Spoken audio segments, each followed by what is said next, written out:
Hi guys welcome to my channel. So இப்போ நீங்கள் பார்த்துட்டு இருக்கீங்க ஸ்க்ரீனில் நாங்கள் ஃப்ரீயாக ஐஸ்கிரீம் சாப்பிட்டோம் ஃப்ரெண்ட்ஸ். அது எப்படின்னா வாங்க பார்க்கலாம். ஃபுல்லாக வீடியோ பார்த்தீங்கன்னா உங்களுக்கே புரியும். வாங்க பார்க்கலாம். சொல்லு சொல்லிட்டு போ.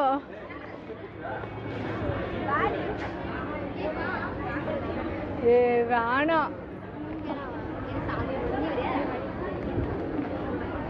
சரி எங்க போறீங்க சொல்லிட்டு போங்க. ஐஸ்கிரீம் சாப்பிட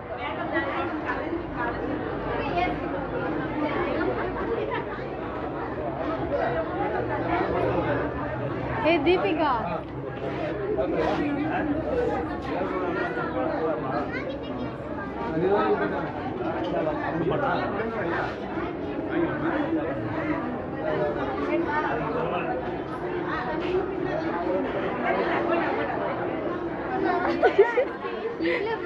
போலாம் வாங்க வெளியே வெளியே போலாம். சரி இது என்ன ஃபங்க்ஷன்? நீங்க எதுக்கு வந்தீங்க? மஞ்சள் நீராட்டலாம் டைல் கிளாஸ் வந்தோம். இங்கே வந்து ஃப்ரெண்ட்ஸ் யாருக்கோ ஃபங்க்ஷன் நாங்கள் போயிட்டு ஃப்ரீயாக ஐஸ்கிரீம் கிடைக்குதுன்னு சொல்லிட்டு இங்கே வந்து ஏன் மிஸ் பண்ணுறோன்னு சொல்லிட்டு சாப்பிட்டோம். இந்த மாதிரி நீங்களும் பண்ணியிருக்கீங்களான்னு சொல்லிட்டு சொல்லுங்கள் ஃப்ரெண்ட்ஸ். ஃப்ரெண்ட்ஸ் கிடைச்சாவே இப்படி தான், எல்லாமே ஜாலி தான். ஓகே ஃப்ரெண்ட்ஸ், நெக்ஸ்ட் வீடியோவில் பார்க்கலாம். பாய், லவ் யூ.